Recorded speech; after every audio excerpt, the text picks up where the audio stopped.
সুপ্রিয় শিক্ষার্থীরা, জাতীয় বিশ্ববিদ্যালয়ের উদ্যোগে পরিচালিত অনলাইন ক্লাসরুম থেকে তোমাদেরকে স্বাগত জানাচ্ছি। আমি এস.এম. রুবাইয়াত ফাহিম, সহকারী অধ্যাপক, ব্যবস্থাপনা বিভাগ, সরকারি কমার্স কলেজ, চট্টগ্রাম।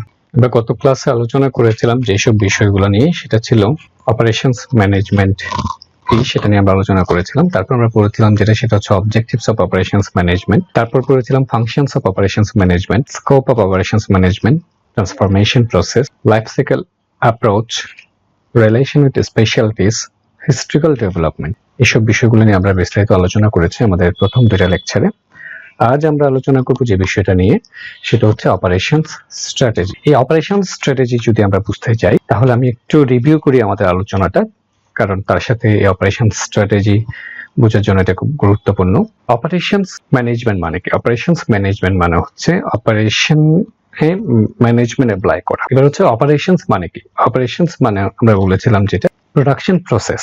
আরো যদি বলি সেটা হচ্ছে ইনপুট, ট্রান্সফরমেশন, আউটপুট। সেটা ছিল একটা অপারেশনস। মানে যদি বলি সেটা হচ্ছে র মেটেরিয়ালকে কোন একটা ট্রান্সফরমেশন প্রসেসের মধ্য দিয়ে আউটপুট বা ফিনিশড গুডস তৈরি করাটাই হচ্ছে অপারেশনস। আমি একটা এক্সাম্পল দিয়েছিলাম শিক্ষার্থীরা, সেটা হচ্ছে আমি শার্ট পরে আছে একটা, তাহলে এটা প্রথমে কি ছিল? কাপড় ছিল। কাপড়টা হচ্ছে র ম্যাটেরিয়ালস, এটা একটা ট্রান্সফরমেশন হয়েছে, এটাকে সেলাই করা হয়েছে, এই সেলাইটা হচ্ছে একটা ট্রান্সফরমেশন, এবং এর পরবর্তীতে যে একটা ফিনিশ গুডস হয়েছে, এটা শার্ট তৈরি হয়েছে, যেটা আমি এখন পরে আছি। এই পুরোটাই প্রক্রিয়াটাই হচ্ছে আমাদের অপারেশনস। আচ্ছা, অপারেশনস ম্যানেজমেন্ট মানে কি? অপারেশনস ম্যানেজমেন্ট মানে হচ্ছে এই অপারেশন কাজটা খুব ভালোভাবে সম্পন্ন হওয়ার জন্য এখানে যদি আমি ম্যানেজমেন্টের ধারাবাহিক যে কাজগুলো আছে, সে কাজগুলো যদি আমি অপারেশনস এর মধ্যে অ্যাপ্লাই করি, তাহলে সেটাকে আমরা বলি অপারেশনস ম্যানেজমেন্ট। ম্যানেজমেন্টের মূল উদ্দেশ্য হচ্ছে আসলে কি? সেটা হচ্ছে কোনো একটা উদ্দেশ্য অর্জন করা। তাহলে অপারেশনস ম্যানেজমেন্টের নিশ্চয়ই কোনো একটা উদ্দেশ্য আছে। সেই উদ্দেশ্যগুলোকে আমি খুব সংক্ষেপে মাত্র চারটাতে নিয়ে এসেছিলাম। এই চারটা একটু মনে রাখতে বলেছিলাম। সেটা হচ্ছে চারটা কি? একটা হচ্ছে আমি বলেছিলাম এভাবে QQTC, quality, quantity, time, cost. এই চারটা বিষয় মনে রাখতে হবে। তার মানে কি? মানে হচ্ছে আমি অপারেশনস এর মাধ্যমে যে পণ্যটা উৎপাদন করব, সেই উৎপাদনটার কি হতে হবে? যে কোয়ালিটি ভালো হতে হবে, রাইট কোয়ালিটি হতে হবে। আচ্ছা, তারপর হচ্ছে কি কোয়ান্টিটি।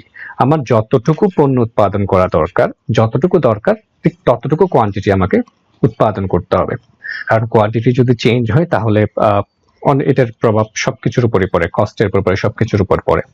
তারপর যেটা আছে সেটা হচ্ছে টাইমে কেন বলেছিলাম? সেটা হচ্ছে সঠিক সময়ে আমাকে পণ্যটা উৎপাদন করতে হবে। অপারেশন ম্যানেজমেন্টের একটা উদ্দেশ্য হচ্ছে সঠিক সময়ে পণ্যটা উৎপাদন করা, পণ্য বা সেবা তৈরি করা।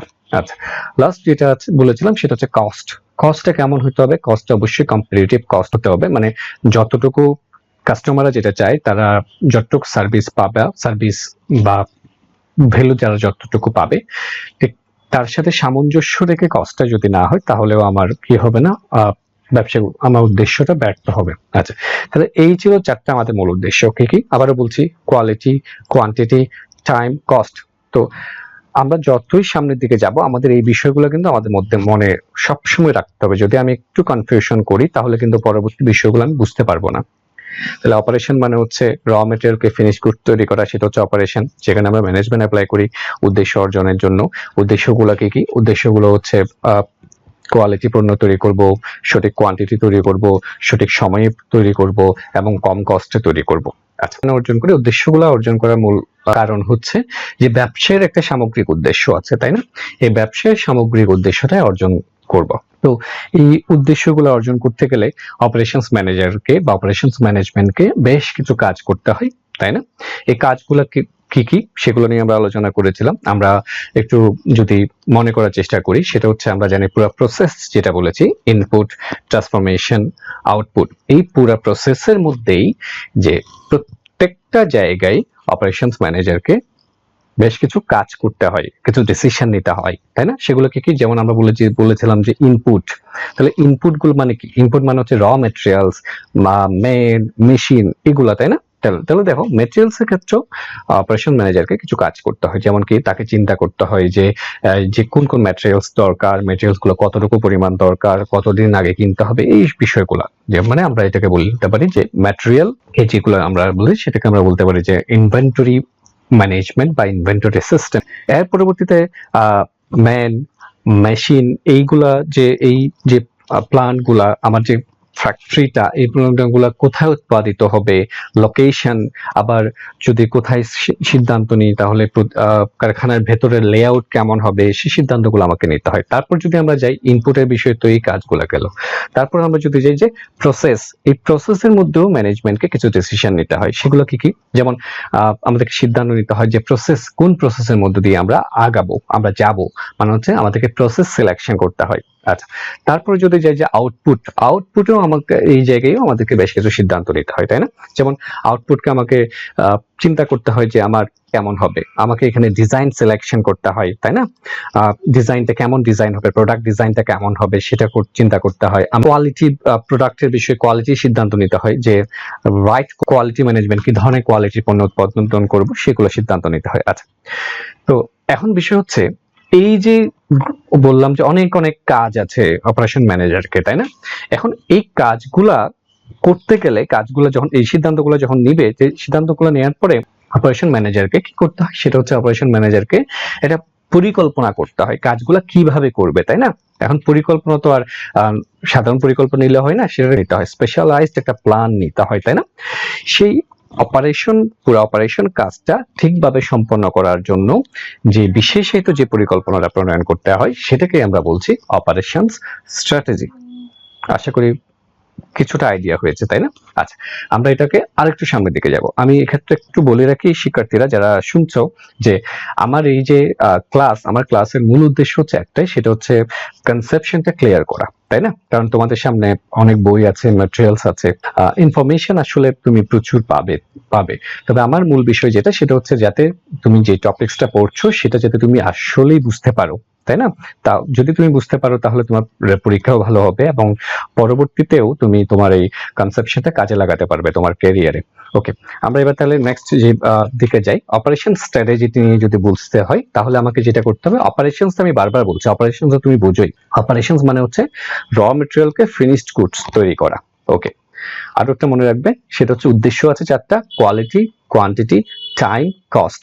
ওকে, এবার চলে যাচ্ছে যেটা বিষয়ে সিলেবাসে কি কি টপিকস দেওয়া আছে সেগুলো যদি আমরা একটু দেখি। সেটা হচ্ছে প্রথমে হচ্ছে কর্পোরেট স্ট্র্যাটেজি, মানে আমি একটু করে তোমাদেরকে ইজি করে দিই। সেটা হচ্ছে অপারেশন স্ট্র্যাটেজি যে তুমি যদি প্রণয়ন করতে চাও তাহলে তোমাকে কিছু বিষয় নিয়ে চিন্তা করতে হয়, সেটা হচ্ছে কর্পোরেট স্ট্র্যাটেজির উপর ডিপেন্ড করতে হয়। তারপর হচ্ছে মার্কেট অ্যানালাইসিস করতে হয় তোমাকে অপারেশন স্ট্র্যাটেজি প্রণয়ন করতে গেলে। তারপর হচ্ছে কম্পিটিটিভ প্রায়োরিটিস, কোনটাকে তুমি গুরুত্ব দিবা স্ট্র্যাটেজি প্রণয়নের ক্ষেত্রে, সেগুলোকে গুরুত্ব দিতে আমরা পরবর্তীতে এগুলো বিস্তারিত আলোচনা করব।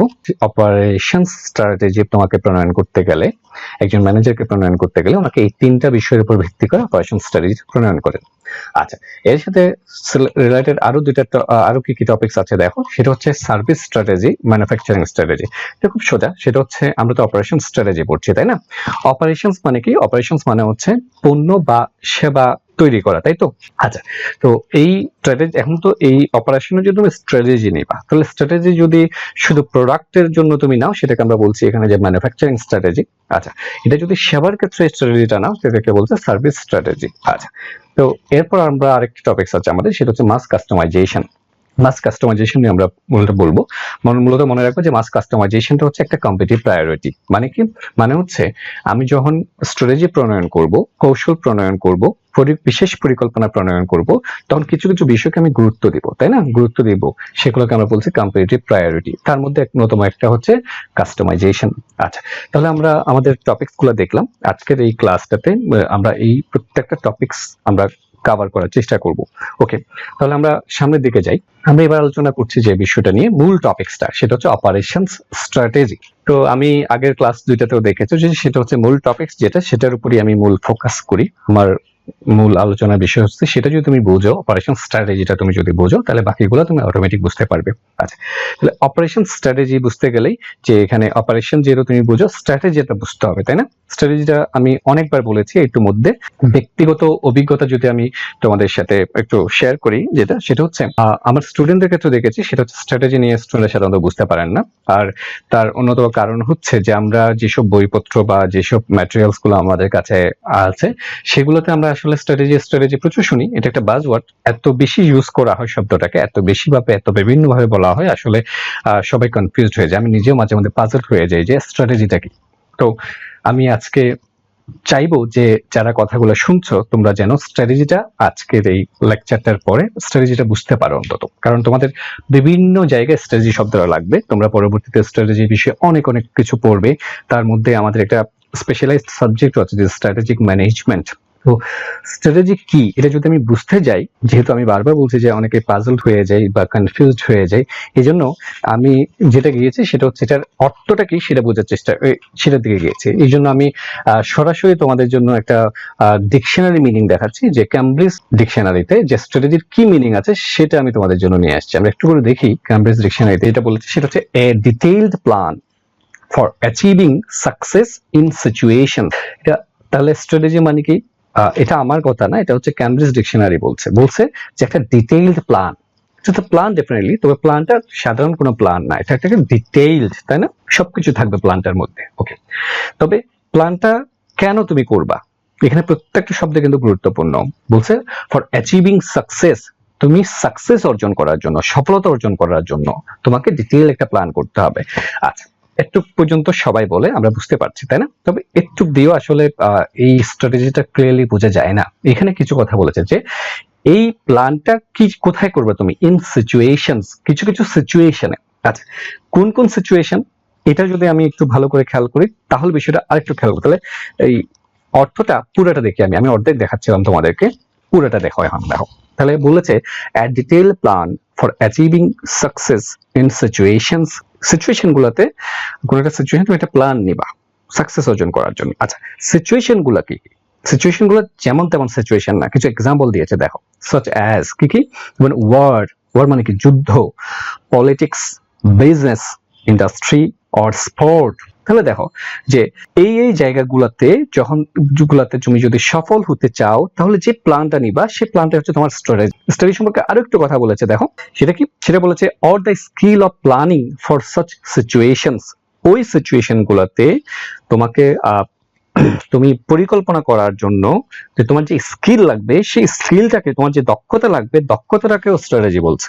আচ্ছা, তো ভালো করে বুঝি সে শব্দটার দিকে কি বলছে। যেমন আমরা সিচুয়েশন গুলোর দিকে তাকাই, সিচুয়েশন গুলো দেখো, যেমন বলছে ওয়ার, যুদ্ধ।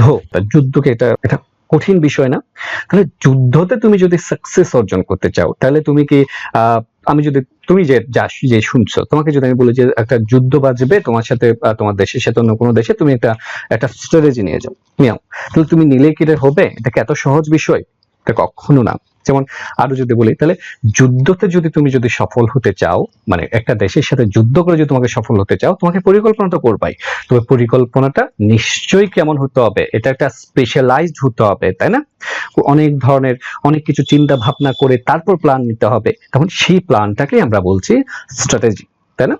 সফল হওয়ার জন্য, যুদ্ধতে সফল হওয়ার জন্য এখানে একটা কথা মনে রাখতে হবে তোমাকে, সেটা হচ্ছে স্ট্র্যাটেজিটা কিন্তু খুবই গুরুত্বপূর্ণ একটা বিষয়। কারণ স্ট্র্যাটেজি হচ্ছে এমন একটা জিনিস, সেটা হচ্ছে স্ট্র্যাটেজি যদি সফল হয়, যেমন যুদ্ধের ক্ষেত্রে তোমাকে যদি বলি, ধরো একটা দেশের শক্তি বেশি, একটা দেশের শক্তি কিছুটা কম, অসম না বলি, মানে একটু কম বেশি।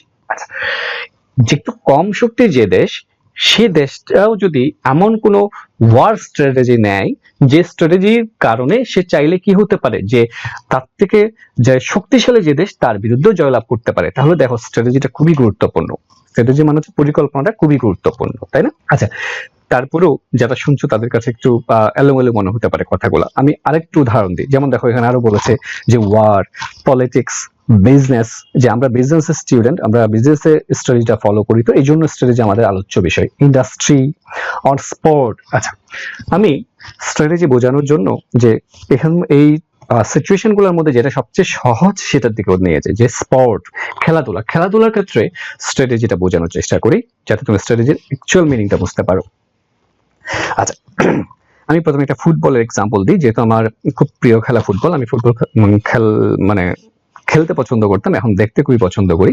আচ্ছা, গত কয়েকদিন আগে যে একটা খেলা হয়েছিল, যে সেটা হচ্ছে চ্যাম্পিয়ন্স লিগের খেলা। সেখানে আমরা দেখেছিলাম সেটা হচ্ছে জার্মান একটা টিম, সেটা হচ্ছে বায়ার্ন মিউনিক, এবং সে একটা শক্তিশালী টিম ডেফিনেটলি। এবং এই বর্তমান বিশ্বের আরেকটা শক্তিশালী টিম, স্প্যানিশ টিম, সেটা হচ্ছে বার্সেলোনা। আচ্ছা, এই বার্সেলোনা কিন্তু বায়ার্ন মিউনিখের থেকে কোনো অংশে শক্তি কোনো কিন্তু কম না, এটা কিন্তু একটা বিবেচনা করো, তাই না? আমি বলতে পারি যে এখানে কোনো ফুটবল বোদ্ধাকে যদি আমি জিজ্ঞেস করি কার শক্তি বেশি, কখনই কেউ বলবে না যে বায়ার্নের অনেক বেশি, বার্সেলোনা অনেক কম। যাই হোক, এটা খেলা হলো, খেলার মধ্যে কি হলো, খেলার মধ্যে আমরা রেজাল্টটা দেখলাম, রেজাল্টটা এমন একটা রেজাল্ট হয়েছে, সেটা হচ্ছে আনএক্সপেক্টেড রেজাল্ট বলছে সবাই। সেটা কেমন? সেটা হচ্ছে বায়ার্ন মিউনিখ, তোমরা সবাই জানো যে বার্সেলোনাকে 8 গোল দিয়েছে। আচ্ছা, যে কিভাবে হলো, এইটা কিভাবে হলো এটা বুঝতে গেলে তোমাকে বুঝতে হবে যে স্ট্র্যাটেজি। এই প্রত্যেকটা খেলা যখন হয়, ফুটবল ম্যাচ যখন মাঠে নামে, তখন একজন ম্যানেজার থাকেন, তাই না? ফুটবল টিমের একজন ম্যানেজার থাকেন, বায়ার্ন মিউনিখের একজন ম্যানেজার ছিলেন, বার্সেলোনার একজন ম্যানেজার ছিলেন। প্রত্যেকেই আলাদা আলাদা রণকৌশল, আলাদা আলাদা স্ট্র্যাটেজি প্রণয়ন করেছিল খেলতে নামার আগে। অনেক ধরনের হোমওয়ার্ক করে অনেক কিছু স্ট্র্যাটেজি প্রণয়ন করেছিলেন, তাই না? আচ্ছা, তো এই ক্ষেত্রে তো যেহেতু বায়ার্ন মিউনিখ বার্সেলোনাকে 8 গোল দিয়েছে, তাহলে আমাকে ডেফিনেটলি বুঝতে হবে যে বায়ার্ন মিউনিখ যে স্ট্র্যাটেজি নিয়েছিলেন সেই স্ট্র্যাটেজিটা সফল ছিল। যে স্ট্র্যাটেজির কাছে বার্সেলোনা স্ট্র্যাটেজিটা কি হয়ে গেছে, মার খেয়ে গেছে, তাই না? যে কারণেই তারা 8 গোল, বায়ার্ন মিউনিখ 8 গোল দিতে পেরেছে এবং বার্সেলোনাকে 8 গোল হজম করতে হয়েছে। এটাই হচ্ছে স্ট্র্যাটেজি। আচ্ছা, এতটুকু বলার পরও আমার কাছে মনে হয় যে তোমাদের কাছে ক্লিয়ার না। আমি আবারও বলছি, স্ট্র্যাটেজিটা যে উদাহরণগুলো দিচ্ছি, উদাহরণগুলো চিন্তা করো, কারণ হচ্ছে স্ট্র্যাটেজিটা নিয়ে প্রচুর কনফিউশন আমি দেখেছি। আরো সামনে থেকে যখন যাবে, আমি আরো একটা উদাহরণ দিই স্পোর্ট নিয়ে, ক্রিকেটের একটা এক্সাম্পল দিই। সেটা হচ্ছে কোন একটা সময় বলছি, অনেক পুরনো একটা কথা বলছি, অনেক পুরনো গল্প। অস্ট্রেলিয়ান ক্রিকেট টিম একবার টেস্ট খেলতে আসলেন ভারতে। ওকে, তখন তখন অস্ট্রেলিয়ান তারা খুব নাজুক অবস্থায় ছিল, তো ওই সময় তারা ইন্ডিয়াতে আসছে। আচ্ছা, তোমরা সবাই জানো যে আমাদের সাবকন্টিনেন্টের যে টিমগুলো আছে, এই সাবকন্টিনেন্টের টিমগুলোর কিছু কি আছে, স্ট্রেংথ আছে, তাই না? স্ট্র্যাটেজির সাথে কিন্তু স্ট্রেংথ জড়িত, স্ট্রেংথ উইকনেস এগুলা নিয়ে আমি কথা বলবো পরবর্তীতে। তো আমরা যখন স্ট্র্যাটেজি প্রণয়ন করে, তার স্ট্রেংথকে সামনে নিয়ে প্রণয়ন করে। আচ্ছা, তো আমরা সবসময় দেখি, আজকে পর্যন্ত দেখি যেটা, সেটা হচ্ছে আমাদের সাবকন্টিনেন্টের টিমগুলা যখন ওয়েস্টার্ন কোন টিমের সাথে যখন ক্রিকেট খেলতে যায়, তখন তাদের স্ট্রেংথ হচ্ছে স্পিন। তখন তারা যেটা করে সেটা হচ্ছে তারা এমন স্ট্র্যাটেজি প্রণয়ন করে স্পিনকে বেসড করে। তখন তারা যেটা করে সেটা হচ্ছে পিচটাকে তারা স্পিনিং পিচ বানিয়ে ফেলে এবং তারা প্রচুর স্পিনার খেলান। এক্সট্রা স্পিনার খেলানোর ফলে আমরা দেখি যে অস্ট্রেলিয়া, ইংল্যান্ডের যে টিমগুলো আছে, তারা যেহেতু স্পিনে একটু দুর্বল, তারা স্ট্র্যাটেজির সাথে মানিয়ে নিতে পারে না। স্ট্র্যাটেজি দেখো, ইন্ডিয়ান স্ট্র্যাটেজি তো তুমি বুঝতে পারছো, তারা কমন একটা স্ট্র্যাটেজি নিয়েছে, সেটা হচ্ছে স্পিন নির্ভর দল তৈরি করবে এবং মাঠও তৈরি করবে, পেচও তৈরি করবে স্পিন নির্ভর। আচ্ছা, এবার বলি যে অস্ট্রেলিয়ানটা কি করলো সেটা একটু করে শোনো, গল্পটা একটু মনোযোগ দিয়ে শুনবে। আমার গল্পের ভেতর থেকে তুমি তোমার লার্নিংসটা নেওয়ার চেষ্টা করবে। তো অস্ট্রেলিয়ানরা যখন আসলো, আসার পরে অস্ট্রেলিয়ানদের সাথে ইন্ডিয়ান ক্রিকেট টিমের একটা প্রস্তুতি ম্যাচ সবসময় যেটা হয়, এই প্রস্তুতি ম্যাচে যেটা করলো সেটা হচ্ছে ইন্ডিয়াদের ওই সময় তাদের প্রায় 4 জন প্লেয়ার ছিল, যে 4 জন প্লেয়ার এক্সপেরিয়েন্সড, বাট তারা ক্যারিয়ারে তখন সায়ান্নে দাঁড়িয়ে আছে, তারা দল থেকে বাদ পড়েছে।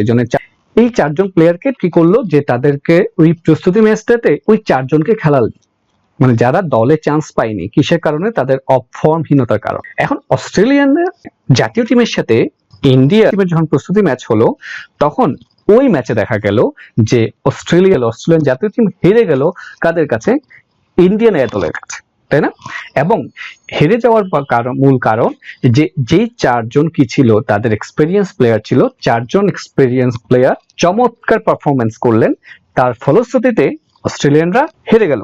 এই ঘটনার পর ইন্ডিয়ান মিডিয়াগুলো সরব হয়ে গেল যে কি করেছে ইন্ডিয়া, ঠিক কাজ করেনি, এই যে 4 জন প্লেয়ারকে দল থেকে বাদ দিয়েছে, এটা মোটেই ঠিক করেনি, তারা যে অনেক খেলতে পারে, এখনো তাদের সামর্থ্য আছে, এটা তারা প্রমাণ করেছে। তারা বলা হলো যে এই 4 জনকে দলে নেওয়া হোক। বুঝতেই পারো, আমরা সাবকন্টিনেন্টের লোকজন, আমরা কিন্তু হুজুগে লোক। ওকে, এই পত্র পত্রিকা সবকিছু প্রেসার পেয়ে কি করলো, ইন্ডিয়ান জাতীয় দল কি করলো, সেটা হচ্ছে এই 4 জনকে তাদের জাতীয় দলে অন্তর্ভুক্ত করলো। এবং এই অন্তর্ভুক্ত করার পর অস্ট্রেলিয়ার সাথে ফাইনাল টেস্ট ম্যাচটা হলো।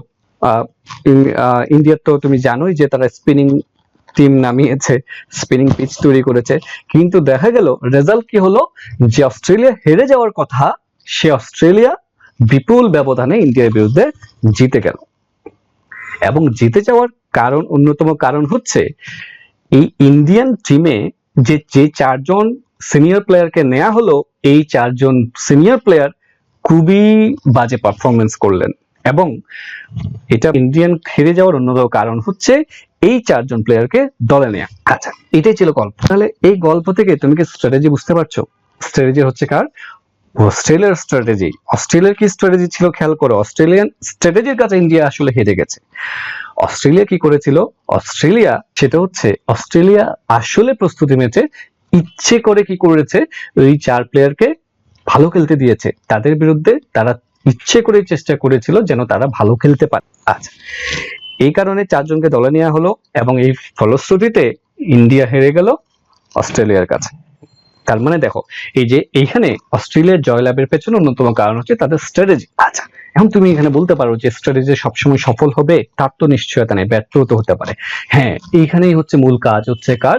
অপারেশনস ম্যানেজারের।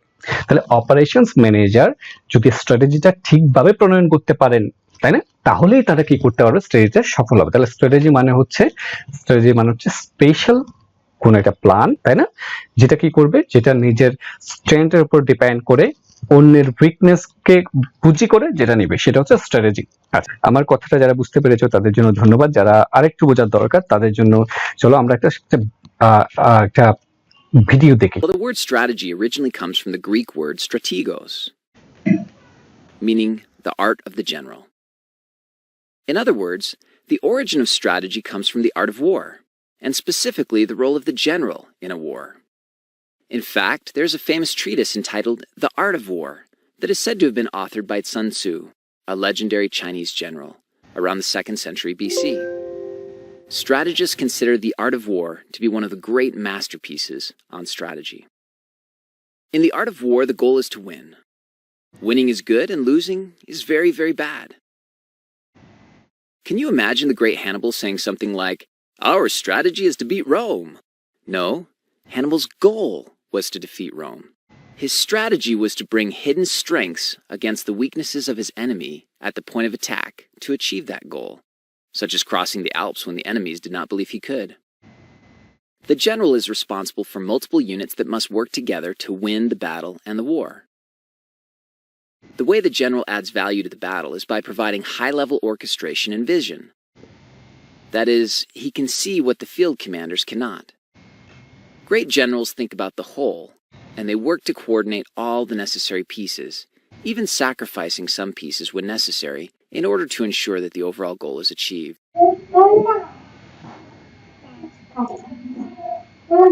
শিক্ষার্থীরা, তো এখানে যেটা দেখলাম আমরা, সেটা হচ্ছে রোম আক্রমণ করাটা কিন্তু আমাদের স্ট্র্যাটেজি না, সেটা আমাদের গোল।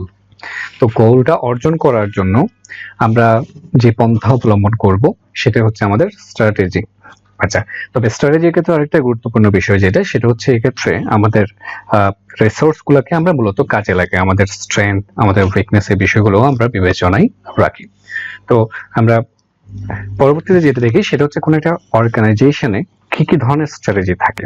সবার উপরে যেটা থাকে সেটা হচ্ছে কর্পোরেট স্ট্র্যাটেজি, তারপর থাকে যেটা বিজনেস স্ট্র্যাটেজি, তারপর থাকে ফাংশনাল স্ট্র্যাটেজি। আচ্ছা, আমি খুব সংক্ষেপে এগুলো একটু করে বলি। কর্পোরেট স্ট্র্যাটেজি মানে কি, সেটা হচ্ছে ধরো কোন একটা প্রতিষ্ঠানের যে লং টার্ম যে প্ল্যানটা থাকে, লং টার্ম যে স্ট্র্যাটেজিটা থাকে, সেটা হচ্ছে মূলত কর্পোরেট স্ট্র্যাটেজি। তারপর হচ্ছে বিজনেস স্ট্র্যাটেজিটা কি। তো আমি যদি এটা একটু আমি খুব গভীরে যাচ্ছি না এটা আমি বিষয় নিয়ে, আমি খুব সংক্ষেপে তোমাদেরকে একটা বলি। যেমন ধরো ইয়ামাহা একটা বিখ্যাত কোম্পানি।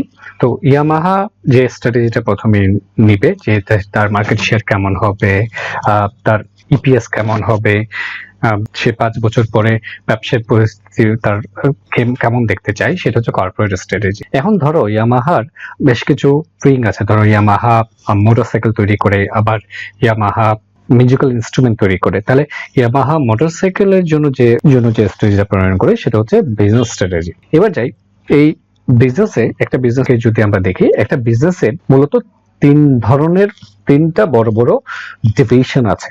আমি কিন্তু আগেও এই কথাগুলো বলেছি তোমাদেরকে, তাই না? এগুলো হচ্ছে কি কি? একটা হচ্ছে মার্কেটিং ডিপার্টমেন্ট, একটা হচ্ছে ফিনান্স ডিপার্টমেন্ট, একটা হচ্ছে এই অপারেশনস ডিপার্টমেন্ট।